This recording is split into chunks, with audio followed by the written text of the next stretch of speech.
지난 제15강에서 관계가 좋아야 행복하다라는 주제의 서러운 부분을 말씀드렸는데, 오늘 16강부터는 약속드린 바와 같이 부부 갈등에 집중해서 5번에 걸쳐 시리즈로 진행해 보겠습니다.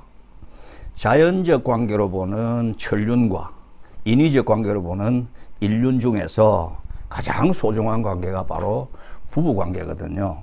그래서 할 얘기가 너무나 많습니다. 따라서 오늘 첫 주제를, 5번 중에 첫 주제를 남자의 인생은 아내하기 나름이다, 이렇게 정했습니다. 왜 그런가를 이제 보면 아시겠죠. 결혼을 우리가 일륜지 대사라고 하지 않습니까?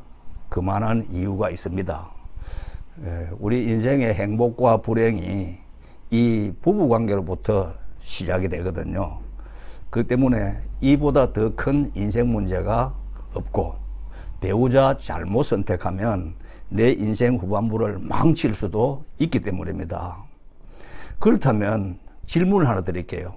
자, 이 우리 가정의 행복과 불행을 쥐고 있는 열쇠, 이 열쇠는 누가 쥐고 있는 것일까요? 남편일까요? 아내일까요? 생각 안 해봐서 모른다가 정답입니까? 그렇습니다. 아내가 전적으로 쥐고 있고 아내의 손에 달려있다는 것을 알아야 합니다. 남자 인생은 아내하기 나름인 것이죠.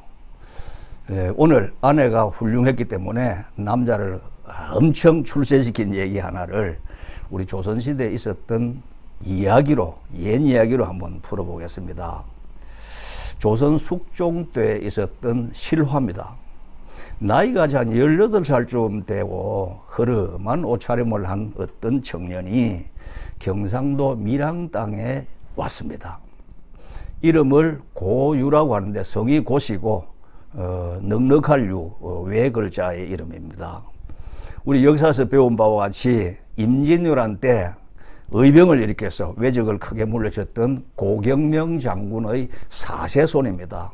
그걸 현손이라고 하는데요. 근데 불행하게도 어려서 부모님을 잃고 친족들의 도움을 받지 못하고 이 외롭게 떠돌고 있는 처지가 되었습니다. 그 밀양당에 와서 생계를 위해서 나머지 머슴을 살게 됐습니다. 비록 머슴을 살고 배우지 못해서 무식했지만 사람됨이 신실하고 언변에 신중했고 인격이 고매했기 때문에 대하는 사람마다 그로 함부로 하지 않고 존중해 줬습니다. 그리고 호칭을 머슴이라고 부르지 않고 고도령이라고 불러줬습니다. 도령이란 말은 양반집 자제에 대한 존칭어입니다. 그 마을에 박좌수라는 사람이 살고 있었는데 성이 박씨고 좌수는 은퇴한 관료에게 붙이는 호칭입니다. 근데 이분이 중년이고만 상처를 당하고 가세가 매우 구차했습니다. 다행스럽게 효성스러운 딸 하나가 있어서 정성껏 아버지를 봉양했기 때문에 가난한 가운데서도 끼니 걱정 없이 살고 있었습니다. 고유가 그 마을에서 한 해를 보내는 동안 어느덧 그 처녀가 효성스럽고 현숙하다는 소문을 듣게 됐습니다. 먼 빛으로나마 그 처녀를 볼 수 있었는데 그 아름다운 처녀에게 자기도 모르게 연모의정을 갚게 됐습니다. 내 처지가 이러하거늘 저 처녀가 나를 생각이나 해주겠는가. 저런 처녀와 일생을 함께 한다면 참 행복할 텐데 벌써 많은 혼담이 오고 간다고 하니 내가 끼어들 틈이나 있겠느냐. 그래도 뜻이나 한번 전해보자. 한번 부딪혀나 보자. 이렇게 결심을 하고 노을이 곱게 밀려드는 어느 날 저녁 때에 하루 일과를 마치고 박좌수 집으로 찾아갔습니다. 본래 박좌수가 장기 두는 걸 좋아했기 때문에 가서 장기판부터 벌렸습니다. 그런 다음에 장기를 놓으면서 지나가는 말처럼 그러나 뛰는 가슴을 억지에 진정시키면서 품었던 말을 슬쩍 꺼냈습니다. 좌수어른, 장기를 그냥 두는 것보다 무슨 내기를 하면 어떻겠습니까? 자네 그거 웬 말인가? 듣던 중 반갑네 그래요. 그래 무슨 내기를 하려나? 박좌수는 이웃 주막에서 파는 막걸리나 빈대떡 내기 정도로 알고 웃어 넘겼습니다. 이왕 할 바에 좀 큼직한 얘기를 하면 어떨까 합니다. 제가 장기에서 지게 되면 좌수 어른들에게 3년간 머슴을 살기로 하고요. 좌수님께서 저한테 지시면은 제가 좌수원의 사위가 되기로요. 박좌수는 그제서야 고유의 말에 뼈가 있음을 알아차렸습니다. 여기 사람아, 금지옥엽 같은 딸을 자네 같은 머슴에게 주겠는가? 어찌 자네 딸에게 주려고 빗발치는 청혼을 다 물리친 채 17해 동안 키워왔다든가? 고유는 박좌수로부터 무함만 당하고 얼굴이 홍당무가 돼서 돌아갔습니다. 그런데 고유와 아버지 간의 이 대화를 방에서 들었던 딸이 가고 나서 물었습니다. 아버님께서 뭐 때문에 고도령을 그렇게 심하게 나무라셨습니까? 그 군정이 글쎄 나더러 자기를 사유로 삼으라는구나. 그래서 내가 무안을 주어서 보냈느니라. 박좌수는 다시 생각해도 어처구니 없다는 듯이 딸의 고운 얼굴을 바라봤습니다. 아버님, 그이가 어때서 그래요? 지금은 비록 빈천하지만 본래 명문사족의 후예고 또 사람이 듬직하고 저렇게 성실한 걸요. 오히려 박좌수의 딸이 처녀의 수줍음 때문에 얼굴이 불그레해졌지만 두 눈 가득히 아쉬움을 담고 있었습니다. 그러자 이 소문을 들은 마을 사람들이 몰려와서 박좌수에게 두 사람의 혼사를 치르도록 날마다 졸라댔습니다. 마치 자기 집안일인 것처럼 우겨대니 박좌수도 견디다 못해서 마침내 혼인을 승낙했습니다. 이렇게 어느 길일을 택하여 물 한 사발 떠놓고 이 젊은 청년과 처녀의 혼례가 이루어졌습니다. 마을 사람들은 자기들이 모은 돈으로 술동이를 마련하고 고기와 과일을 먹고 마시면서 이 젊은 한상을 축복해 주었습니다. 화촉 동방의 밤이 깊어지자 신랑 신부는 촛불날에서 부부의 연인 초야를 치렀습니다. 고유는 비록 가난했지만 행복할 수 있을 것이라는 기대에 가득 차 있었습니다. 그런데 새색 씨의 입에서 나온 첫 마디는 꿈에 부푼 말이 아니었습니다. 서방님, 글을 아시나요? 부끄럽지만 배우지 못하여서. 글을 모르시면 어떡하나요? 대장부가 글을 알지 못하면 삼한갑족의 후예라 할지라도 공명을 얻을 길이 없는 법입니다. 색시가 고유의 눈을 빤히 바라보며 말을 이어갑니다. 그럼 이렇게 하시지요. 앞으로 10년을 작정해서 서로 이별한 후 서방님은 글을 배워서 과거에 오르기로 하고 첩은 길쌈, 배를 짜거나 농사를 지어서 살림살이를 모으기로 해요. 그렇게 하더라도 우리 나이가 30을 넘지 않을 것이니 결코 늦은 때가 아닙니다. 우리 부부가 헤어지는 것은 참 쓰라린 일이지만 훗날을 위해서 참기로 해요. 색시가 고요의 품에 안겨 끊임없이 눈물을 흘렸고 신랑의 두 눈에서도 눈물이 쭉 흘렀습니다. 그가 색시의 두 손을 꼭 잡았습니다. 긴 세월 가슴 속에 묻어두었던 그 학문의 길을 가도록 깨우쳐준 이 색시가 어찌 이토록 사랑스러웠던지요. 그리고 결심합니다. 그래, 뜻이 있는 곳에 길도 있는 법이다. 고요는 짧은 첫날 밤이 새자 동트는 새벽녘에 아내가 싸준 5필의 광목을 짊어지고 입지 출관양했습니다. 그렇게 떠난 후 어느 시장에 가서 광목을 판 돈을 돈으로 바꾸어서 간직하고 스승을 찾기로 했습니다. 돈을 아끼려고 남의 집 처마 밑에서도 자고 빈 사당에서도 밤을 지새면서 물어 스승을 찾아간 발길이 경상도 합천 땅에 이르렀습니다. 고유는 인품과 학문이 높아서 당대에 큰 신망을 받는 스승을 만나 예를 올리고 글 가르쳐 주기를 청했습니다. 그렇게 어린 학동들과 함께 천자문부터 배웠습니다. 사람들의 비웃음 속에 시작했지만 5, 6년이 지나자 놀랍게도 고유의 문장은 실로 대성의 경지에 이르렀습니다. 스승도 탐복하면서 칭찬을 마다하지 않았습니다. 내 뜻이 강철처럼 굳더니 이제는 학문이 일취월장하였구나. 내 문장이 그만하면 좋게 과장해서 독보할 만하니라. 과장은 과거 시험장이고 독보는 앞서가는 것이죠. 나로서는 더 가르칠 것이 없으니 상경하여 과거를 보도록 하거라. 고유는 그동안의 신세를 깊이 사려드린 후에 그곳을 떠나 한양으로 올라가지 않고 다시 합천 해인사로 들어갔습니다. 그곳 요사체에 방 한 칸을 빌리고 사정을 말한 다음 공짜로 밥을 얻어먹으면서 졸리울 때마다 상투를 천장에 매달아 놓고 끄떡하면 탁 당기잖아요. 이렇게 하면서 바늘로 다리를 찔러가며 독학으로 혼자서 문장을 익혔습니다. 그러던 어느 해 마침내 기회가 찾아왔습니다. 숙종 임금께서 정시를 보라는 명을 내리신 것입니다. 정시는 대궐마당에서 보는 임금이 직접 참여하는 알성시를 뜻합니다. 뜻은 헛되지 않았으니 고유가 처음 치른 과거에서 당당히 장원급제를 해버렸습니다.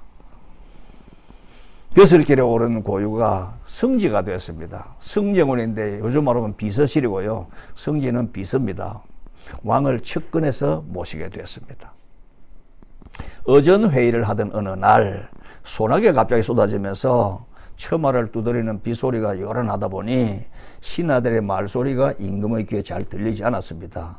그때 숙종 임금이 이렇게 혼자 말을 했습니다. 신료들의 말이 빗방울 소리에 방해를 받아 잘 알아들을 수가 없구나 그랬거든요. 그것을 고유가 초지에 받아쓰기를 처마에서 나는 빗방울 소리가 귓가에 어지러우니 의당 상감께 아래는 말을 크게 높여라. 이렇게 적으니까 그 신하들이 모두 글 잘한다고 칭찬했습니다. 임금께서도 그 쓴 글 가져오느라 살펴본 후에 매우 기뻐하면서 물었습니다. 그대는 누구의 자손이더냐? 신은 재봉 고경명의 현손이옵니다. 사세손입니다. 재봉은 고경명 장군의 호가 되겠습니다. 충신 재봉이 손자 또한 잘 두었구나. 그래 고향의 부모님은 강령하시더냐? 일찍 부모를 여의사옵니다. 그럼 처자는 있으렸다? 예, 있어옵니다. 그날 밤 숙종 임금께서 고유를 따로 불러 그간의 사연을 사적으로 듣고 싶어 하셨습니다. 고유는 감히 기망할 수가 없어서 떠돌아다니면서 밀양에서 머슴 살았던 얘기, 장가들은 첫날 밤에 아내와 약속한 후에 헤어진 얘기, 합천에서 공부했던 얘기, 10년간에 있었던 그 이력을 낱낱이 알아왔습니다. 그럼 10년 기한이 다 됐으니 그대의 아내도 이 일을 알겠구나. 아직 모를 줄 미사옵니다. 과거에 급제한 지 얼마 안 돼서 통지를 못해서옵니다. 그래. 임금이 그 다음날 이조 판서를 불러, 요즘 행안부 장관입니다. 현재 밀양부사를 다른 곳으로 옮기게 하고 이 고유를 밀양부사에 임명토록 분부했습니다. 그리고 다시 고유에게 말씀합니다. 이제 과인이 그대를 밀양부사로 보낼 터이니 옛 살던 마을에 가서 아내를 만나되 거린처럼 거지처럼 꾸미고 아내의 마음을 한번 떠보도록 하라. 과연 수절하며 기다리고 있는지 아니면 기다리지 못하고 회절해버렸는지 그 뒷이야기가 과인도 궁금하니라. 고유가 부복사언하고 물러나왔습니다. 마치 춘향전의 한대목 같지 않습니까? 이렇게 군노 관속들을 거느리고 허술한 거지 차림을 한 다음 옛 마을을 찾았습니다. 그런데 옛 집터에 가보니 잡초만 무성할 뿐 사람의 그림자도 찾아볼 수 없었습니다. 버려진 채로 수년의 세월이 지난 것처럼 보였기 때문에 고유는 그만 가슴이 철렁 내려앉았습니다. 못 믿을 것이 여자의 마음이라든가 첫날 밤 맺은 굳은 언약이 이토록 내 가슴에 사무치고만 이러고 있는데 마침 가까이 소를 몰고 지나가는 농부를 만나서 이 박자수댁 형편을 물었습니다. 그는 거지처럼 차린 고유인 줄 알아보지 못하고 자기 아는 대로 이렇게 일러줍니다. 그 박자수 어른요, 그러니까 그것이 한 3년 전쯤 됐군요. 병으로 죽었지요. 그에겐 딸이 하나 있었습니다. 벌써 10년 전에 이 마을에서 머슴을 살았던 고도령에게 시집을 갔는데 첫날 밤 고마 신랑이 자취를 감춰버려서 혼자 되었지요. 그런데 신기하게도 그 첫날 밤에 아들이 하나 생겼어요. 지금 10살 먹었는데 아이가 참으로 똑똑하답니다. 그 여자는 현숙하면서도 어찌나 부지런하고 머리가 좋았던지 난군이 없는데도 가산을 크게 일으키더니 땅과 살림이 무수해졌고 저 건너편 산자락에 100여 호가 넘는 소작농으로 이루어진 대촌을 이루어놨지요. 그 말을 듣고 고유는 너무도 기뻤습니다. 가산을 크게 일구는 사실이 아니라 사랑의 언약을 지키면서 자기를 기다려줬다는 신의 때문이었습니다. 고유가 농부에게 살해하고 따라온 관속들은 주막에 대기시켜 놓았습니다. 저녁 어스름이 마을을 감쌀 무렵 농부가 가르쳐준 대로 마을에서 제일 큰 기와집 솥을 대문을 열고 들어가 큰 소리로 구걸을 했습니다. 얻어먹는 인생이 한 그릇 밥을 바라고 찾아왔소이다. 마침 사랑방에서 글을 읽고 있던 소년이 그 소리를 듣고 나왔습니다. 들어오시지요, 손님. 고유는 그가 아들인 줄 알면서도 짐짓 이렇게 말합니다. 아닐세, 처마 밑이라도 좋다네. 어서 올라오시지요. 우리 집에서는 과객을 절대 그냥 보내지 않는답니다. 굳이 올라오도록 고나무로 못 이기는 척 올라가 윗목에 쭈그리고 앉았습니다. 소년이 읽던 책을 덮어놓고 질문을 합니다. 그런데 손님의 성씨는 어떻게 되시는지요? 비렁병이가 무슨 성이랄 것이 있겠나? 남들은 고가라고 하나만. 그러자 소년의 눈이 반짝 빛나서 물었습니다. 그럼 손님, 처가의 성씨는 어떻게 되시는지요? 10년 전에 장가들어 첫날 밤을 지내자마자 헤어졌으니 무슨 처가랄 것이 있겠나마는 그 집 태코가 박좌수댁이었다네. 그때 박씨 부인도 사랑채에 든 손님이 성이 고시라는 말을 이렇게 엿듣고 있는데 마침 아들이 나왔습니다. 아들은 기쁨과 설렘으로 가득 차 있는 어머니의 눈빛을 확인했습니다. 박씨 부인이 고개를 끄덕이더니 아들의 손을 잡고 사랑방으로 들어갔습니다. 비록 10년을 떠나 살았지만 한눈에 알아볼 수 있는 난군이라 반가운 나머지 기쁨의 눈물을 쏟았습니다. 오래 참고 그리웠던 회포를 풀어놓으면서 10살 먹은 아들을 인사시켰습니다. 고유는 자기 아들 머리를 쓰다듬으면서 그러나 여전히 힘없는 소리로 그간의 일을 거짓으로 꾸며댑니다. 그렇게 집을 떠나 뜻을 이루어보려고 했지만 운수가 사나워서 광목을 판 돈은 도적에게 뺏겨버리고 이리저리 유리글씨하며 다니자니 글을 배울 엄두도 나지 않았거니와 또 서당에 들어가 글을 배우려고 해도 돈이 없으니 가르쳐 주려는 스승도 없었소이다. 세월만 허비한 후에 글은 한자도 배우지 못하고 이렇게 그만 비령뱅이가 되었구려. 그러나 부인은 조금도 원망하는, 민망해하는 기색이 없이 사람의 궁달은 모두 운명에 달려있다고 하면서 자기가 수천석을 거두는 지금 천수군이 되어 있으니 우리에게 무슨 걱정이 있겠냐고 도로 위로했습니다. 그리고 좋은 의복과 음식을 내놓으면서 도려 난군을 격려해 주었습니다. 고유가 음식상을 이렇게 밀쳐두고 부인이 주는 옷으로 갈아입었습니다. 그런데 부인의 눈길에 난군의 겉옷은 비렁뱅이 차림이 맞는데 속옷이 새하얗고 깨끗했으며 허리춤에 관리들이 차는 마패가 반짝 잠깐 흔들리는 것을 보고 놀랐습니다. 서방님, 사실대로 말씀해 주시지요. 나와 동행하는 사람이 밖에 있으니 그도 불러들여서 함께 먹어야 하겠소. 부인이 하인을 시켜 문 밖에 있는 과객을 모셔드리게 했습니다. 하인이 나가서 문 밖에 서 있는 과객을 만나 들어가자고 했습니다. 그러자 과객이 큰 길로 나가더니 품에서 호적을 꺼내 삑 길게 불었습니다. 호적은 요즘 말하면 호루라기 같은 것인데 신호용 도구로 쓰는 관리들이 가지고 있었습니다.